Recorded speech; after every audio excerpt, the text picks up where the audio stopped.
열린교회 성도 여러분 안녕하세요. 이 시간에 우리 요한복음 8번째 강의 함께 하도록 하겠습니다. 오늘은 요한복음 15장부터 17장까지의 내용을 간략하게 살펴보겠는데요. 여러분들 기억하시나요? 요한복음 13장부터 마지막 6월절 만찬이 시작됩니다. 그러면서 13장, 13장, 14, 15, 16장까지는 예수님이 제자들에게 강론하시는 다락방 강론이 이어집니다. 그리고 17장에는 남겨질 사람들, 제자들과 또 우리 후에 예수님을 믿게 되는 사람들을 위한 장문의 기도문이 기록되어 있습니다. 먼저 15장 내용 보겠는데요. 15장에는 예수님이 7번째 I am, 나는 뭐뭐이다를 사용하시며 참 포도나무라고 말씀을 하셨습니다. 포도나무를 주제로 해서 17절까지 말씀하시는데요. 여기에는 세 가지 중요한 단어가 있습니다. 여러분들 꼭 기억하셔야 돼요. 첫 번째는 관계라는 단어입니다. 예수님은 참 포도나무이고 우리는 가지입니다. 가지는 포도나무에 꼭 붙어 있어야만 하는 관계여야만 합니다. 여러분, 예수님께 붙어 있으신가요? 그렇다면 두 번째는 어떤 단어이냐면 열매라는 단어입니다. 붙어 있는 가지에는 반드시 열매가 맺혀지게 되어 있습니다. 만약에 가지에 열매가 없다면 우리 생각을 해봐야 돼요. 우리의 삶 가운데 예수님을 닮은 열매를 전혀 맺지 못하는 삶을 산다. 내가 과연 붙어 있는 것인가 아니면 붙어 있는 것처럼 보이는가를 스스로 생각해 보셔야 돼요. 예수님으로부터 내가 공급받는 것이 없기 때문에 그냥 말라 비틀어져 갈 수밖에 없습니다. 세 번째, 열매는 어떤 열매인가?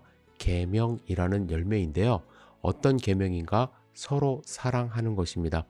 열매를 여러 가지로 설명할 수 있지만 가장 두드러지게 아니 꼭 나타나야 되는 것은 사랑이라는 계명의 열매입니다. 여러분들 관계, 열매, 계명 이 세 가지 단어 꼭 기억하시며 내가 예수님과 어떠한 관계를 맺고 서로 사랑하는 열매를 맺고 있는지 생각해 보시기를 부탁을 드립니다. 이제 18절에서 25절 사이에서 예수님은 갑자기 주제를 바꾸셔서 세상이 너희를 미워할 것이다 이렇게 말씀을 하세요. 여러분, 세상이 제자들을 미워하는 이유가 무엇일까요? 제자들이 세상 속에 속하지 않아서 그렇습니다. 그리고 사람들이 예수님을 싫어해요. 핍박하기 때문에 그렇습니다. 왜? 예수님을 믿기 시작하면은 자기들이 갖고 있던 이득권, 기득권 다 내려놔야 하기 때문에 그렇습니다. 그런데 제자들이 예수님을 믿을 뿐만 아니라 사람들이 예수님을 보내신 하나님을 알지 못하기 때문에 사람들이 이제 제자들을 미워하고 싫어한다고 경고의 말씀을 주십니다. 그럴 때 어떻게 하느냐? 우리가 도망 다녀야 할까요? 아니라는 거예요. 예수님은 보혜사 성령 하나님에 대해서 다시 말씀하십니다. 26절, 27절 제가 읽어드릴게요. 내가 아버지께로부터 너희에게 보낼 보혜사, 곧 아버지께로부터 나오시는 진리의 성령이 오실 때에 그가 나를 증언할 것이요 너희도 처음부터 나와 함께 있었으므로 증언하리라.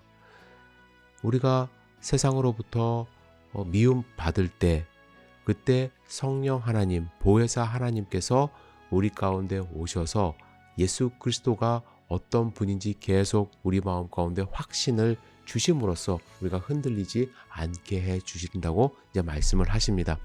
26절과 27절에서 보혜사 성령 하나님에 대해서 세 가지를 말씀하십니다. 예수님께서 아버지를 통해 보내신다. 그리고 아버지로부터 오는 진리의 영이다. 그리고 예수님을 증언하실 것이다.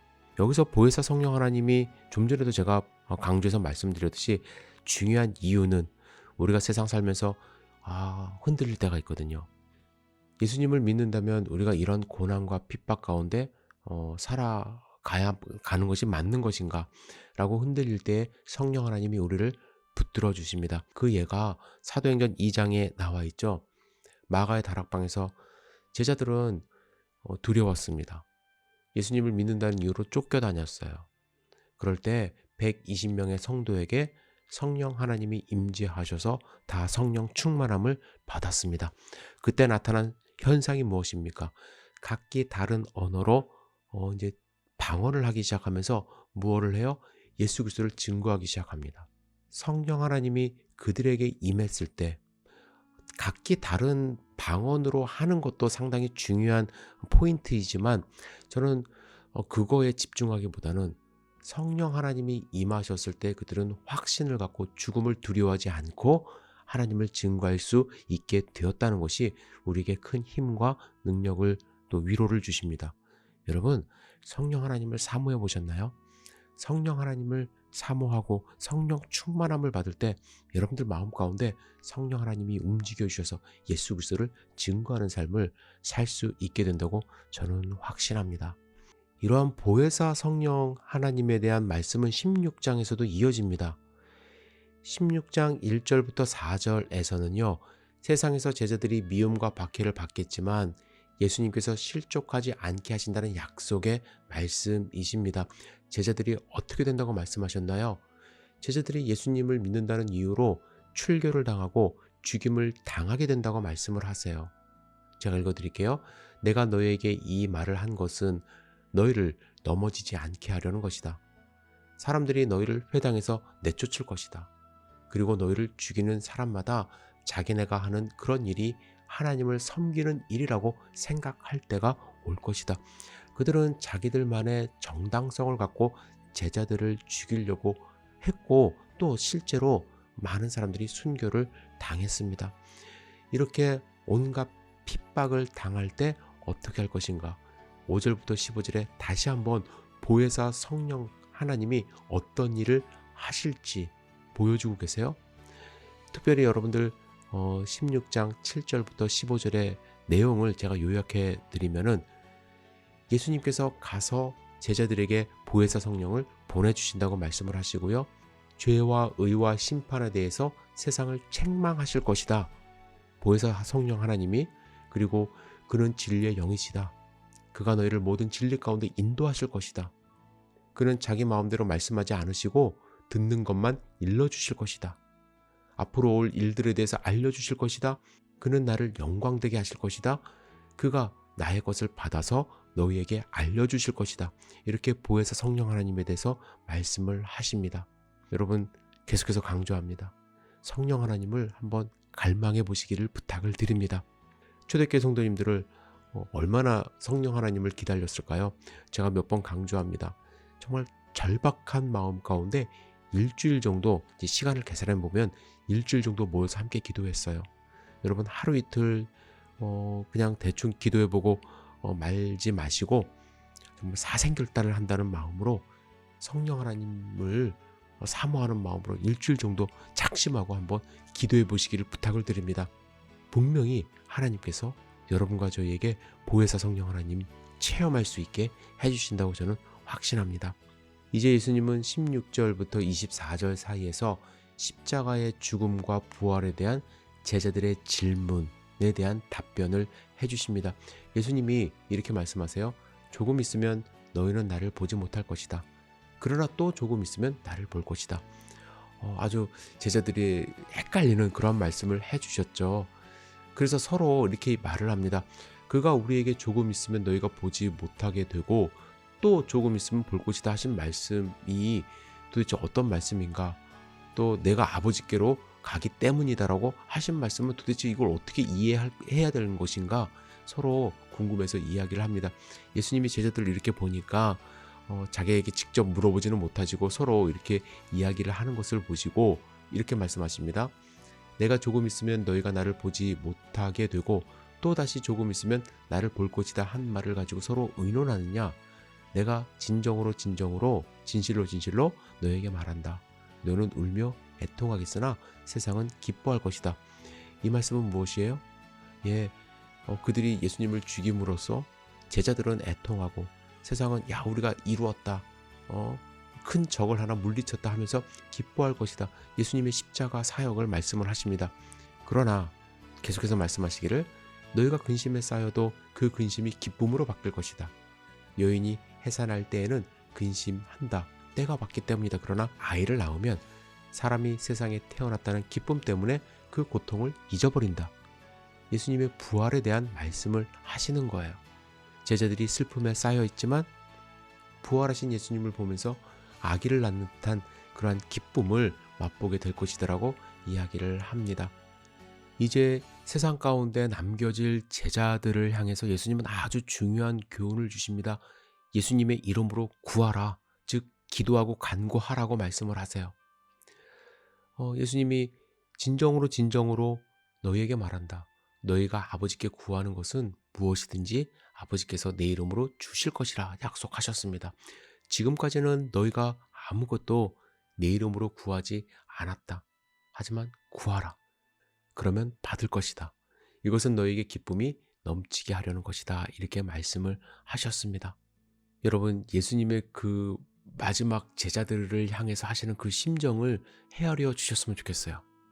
예수님이 우리 안에 거하시고 우리가 예수 그리스도 안에 있다고 한다면 여러분들 믿는 마음으로 구하시길 바랍니다. 하나님이 모든 것을 채워주신다고 말씀을 하셨습니다. 자, 이제 17장의 내용을 간략하게 살펴보겠는데요. 17장은 아주 중요합니다. 한마디로 17장은 예수님의 대제사장적 기도라고 할 수가 있습니다. 구약에서 대제사장은 하나님과 인간 사이의 중재자 역할을 했습니다. 예수님은 이제 우리의 유일한 그리고 영원한 대제사장 되십니다. 하나님과 우리 사이에서 우리의 죄를 씻는 그런 중재자 역할을 완벽하게 하셨기 때문에 그렇습니다. 그러한 역할을 가지신 분으로서 우리를 위하여 하나님께 기도하는 내용이 요한복음 17장인데요. 크게 세 부분으로 나눌 수가 있습니다. 1절부터 5절까지는 예수님 자신을 위한 기도이고요. 6절부터 19절은 제자들을 위한 기도이고요. 20절부터 26절은 모든 믿는 사람들을 위한 기도입니다. 먼저 예수님 자신을 위한 기도, 어떤 기도를 드리셨을까요? 단 한 가지 내용이에요. 아들을 영화롭게 하심으로 아버지를 영화롭게 해달라는 내용입니다. 하나님, 고통을 없애주세요. 저 힘들어요.